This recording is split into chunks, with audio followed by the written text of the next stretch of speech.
Welcome back, everybody. This Week in America, website thisweekinamerica.us. Darrell Tooker, our guest on the program tonight. He served 20 years in the U.S. military, a retired maxillofacial surgeon. Also drove the Friendship boats at Walt Disney World for 10 years, retiring. He lives in Florida, and he's with us on This Week in America to talk about his new book, his first book called The Lords of Hanrahan. Darrell, welcome to the program. It's great to have you with us. Thanks, Rick. I appreciate being here. I enjoyed having the opportunity to read the book, The Lords of Hanrahan. This is your debut. It's a supernatural thriller. How did this whole thing come about? Were you reading supernatural thrillers when you were a child? How did this come about? And then we'll talk a little bit about the story without giving it away, but it's a great story. Have you been a fan for a long time? Well, the thing of it is, I grew up as a comic book kid. I read comic books, Okay. and I've become an avid reader. I read books, all the time. That's my passion. And I don't know, several years back, I decided, I think I could do this. I think I could write this. And so I took a couple of years. I wrote a couple chapters, and then I laid it down. And a couple of years later, I picked it up, and I wrote another couple chapters, and I laid it back down. And then about a year and a half ago, I said, I'm going to finish this. So I spent about 9 months, and I finished it. I got into it, and I've enjoyed it thoroughly. So anyway, here it is, and it's out there. It's now available and doing very well, getting very good reviews. It's been called quite the page turner, and it is. Once you start reading, you're anxious to turn the page and see what exactly is going to happen next. The book is called The Lords of Hanrahan. Darrell Tooker, our guest on the program. His website is darrelltooker.com. The book's available at Amazon, Barnes & Noble online. You can go to our website, thisweekinamerica.us, and link on directly to Darrell's website and information on the book. Let's talk a little bit about this. Here's this old haunted home in Framingham, Connecticut. Talk about where did this idea come from? I mean, once you decided, okay, I think I can do this, I'm going to write this, how did this turn into The Lords of Hanrahan? Well, the thing of it is, you have to start out with something that's going to catch people right away. Yes. And, there's nothing better than a haunted house, I think. That's a great place to start. It's not really a haunted house. It was just an abandoned house, and I chose that as the original setting, as it had sort of a mystery all its own to begin with, and that combined with the curiosity of teenagers kind of led to the basic theme of the story. And I picked a young heroine for for this novel. And in the story, we watch her as she transforms basically from a typical clumsy teenage girl into a strong-willed and determined woman.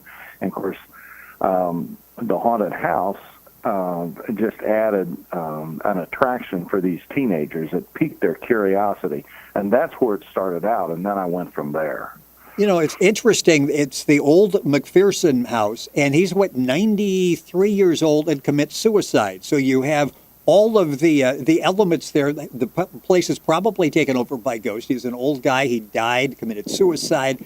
So the place basically is full of mysteries and trouble.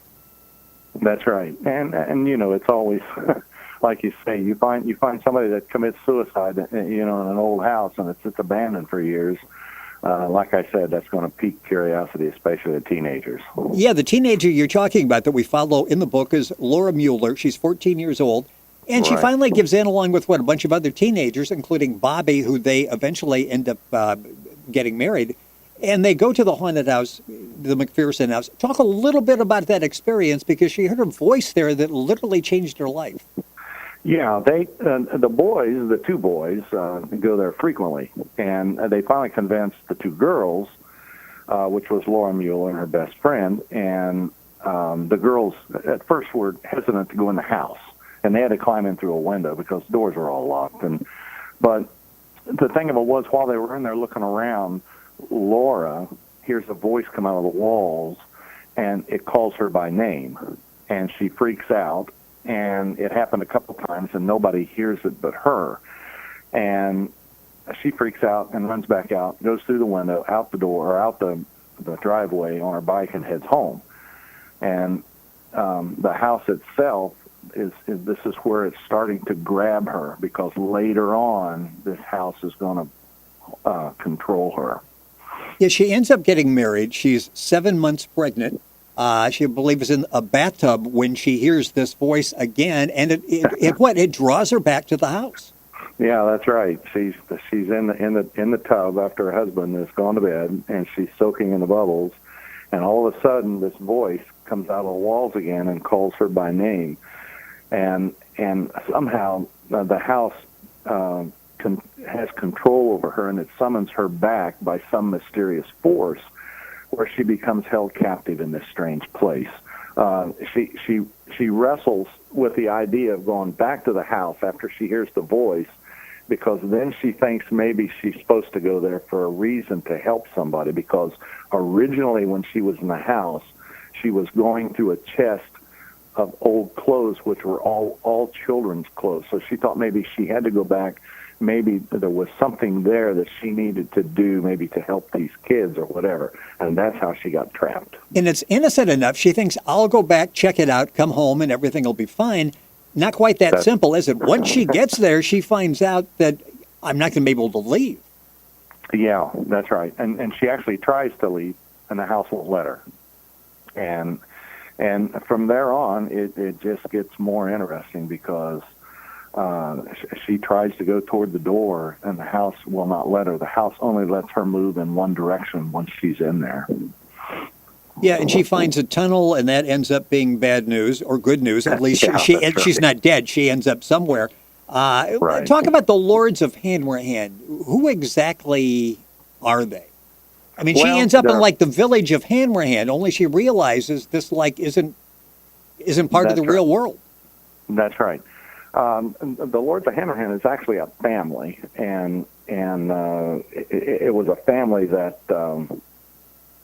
is made up of several brothers, whom we call the Lords, and a couple sisters that formed this village in a place where we really don't know where it is, and it summons people back to this village, and they get trapped there.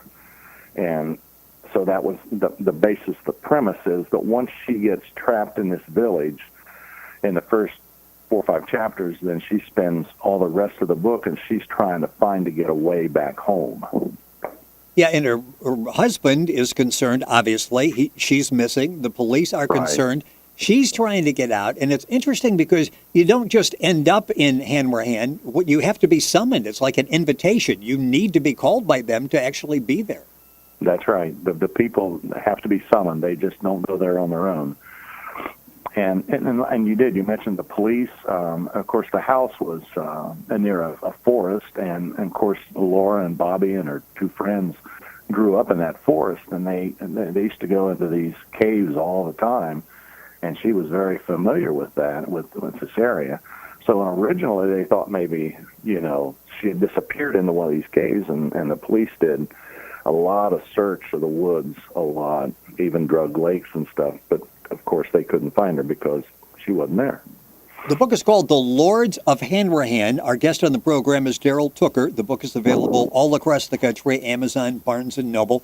Darrell's website is Darrell Tooker, and that's DarrellTooker.com. You can log on at our website, thisweekinamerica.us, and link on directly information on the book and Darrell's website. So just to sort of leave it there hanging, she is really determined, and you mentioned how she's really grown. She is really determined to get out of there, to get back to her real life. And the police and her husband, Bobby, are just as determined to try to figure out what happened to her. Yeah, I think by watching her grow, like I said, from a young teenager into a strong-willed type woman, that shows in her as she tries to find her way back home. She does not give up, no matter what they tell her. She does not give up. It's interesting because the tension increases throughout the book, and it really does so at what seems like a very good pace. I mean, it's very believable as you're doing that. How long did it take did you start with an outline where you actually sort of plotted how you were going to go through the story? Well, there's I've read different things. Some people claim to outline, and some authors say no, you write one chapter at a time as you go. And I chose to write one chapter at a time as I go. But in this book, I did insert a figure into the story who becomes her confidant and a shoulder to cry on when she needs it. And he's old and wise and helps her and helps her keep up her spirits. I often thought if this story were a movie, which I know it won't be, but if it was, he would be played by somebody like Tom Selleck, that would have that type of sort of that calming demeanor, yes. That's right, that demeanor. And this guy, basically in the story, just helps her out a lot. The book is called The Lords of Hanrahan. It's available all across the country, Amazon, BarnesandNoble.com, and at Darrell's website. As you were building this crescendo and the different tensions throughout the book, did you have to go back a lot and rework it, or did it just sort of build naturally? Well, I did a lot of editing. The original manuscript was 160,000 words, and I cut it down to 120,000, and that took me about 2 months. It was very interesting, and it just seemed like as I wrote, the ideas just flowed. It flowed from one to the other, and then I had to go back and put all that together and drop all the extraneous part. And it was not easy, but it was a fun experience, and I enjoyed it. What was it like, and you said you really felt you could do this, and there's so many people, and I know when we have authors on the program, we get response from people who are like, I've always wanted to do that. I really didn't know where to start. I really didn't know what the experience would be like. What was it like when you actually finished the book? The manuscript is done, and I guess when you get a copy of it, a bound copy for the first time, and looking, and you're seeing the Lords of Hanrahan, and you get your name on the cover. What was that experience like? Well, it kind of gave me chills. Yeah. When they sent me the book, they sent me the book and said, "This is it, and it's going to go into print." And I couldn't believe it. There was actually something I had done at age 70. And it was a good feeling, and just almost undescribable. And my family, also felt good about it and encouraged me from the beginning. In fact, my family, as I wrote, I let my wife and my sister-in-law, her sister, read it as I went and give me ideas and stuff. But to be an actual author was something that I thought I would never be able to do. And not just one time. I understand you're working on your second novel as well. Yeah, I've got my second one about half written. So, is it any easier the second time out, learning secrets and shortcuts from the first time? Well, I think it is. I really think it is. It seems to be a lot. I know what to look for this time. The first time I didn't, and the first time when I had the book edited, I was in shock. But this time, I know when it's edited, it's not going to be that much of a shock because I've learned by experience, and I think that's the idea. And when I come to my next book, I think it will get easier as time goes on. Who are some authors and books that really influenced who you are as a writer? Well, I read a lot, and of course I read Stephen King, of course, and have for years. And Clive Cussler is another one of my favorite authors. And their type of genre is the way that I like to write. And when I first started writing, I read about some authors, and they talked about read the books of the authors that you like and learn how they write. And that's what I did. I read 2 or 3 Stephen King books. I read 4 or 5 Clive Cussler books, and I put all that together, and that's how I came up with my storyline. Well, and it's interesting, too, with the characters. I get the impression, and I mentioned before you drove the friendship boats at Disney, that you're sort of a people watcher. It appears that you're studying people, and you can sort of tell that as you're reading your different characters in the book, The Lords of Hanrahan. Are you a people watcher? Yeah, I do. I am a people watcher. I enjoy. Like I said, I drove boats at Disney, and I talked to people all the time when I was driving the boats. I was never quiet. I always talked and asked questions and asked them where they were from and things like that. And I really enjoyed that. And excuse me. So, and I think by doing that, I think it was easier for me to base these characters. When I made the characters, it was easier for me to make sure that their specific character was going to fit into the book storyline. You know, you mentioned before, and it's interesting when you talk with authors, that you started, you stopped, you started, you stopped, and when you really got serious about it, went back and decided, I'm going forward with this. How difficult was it at the end of the day to, like, stop? You hear so many people that are like, these characters are constantly in my mind, the storyline is constantly in my mind, there's really no off switch.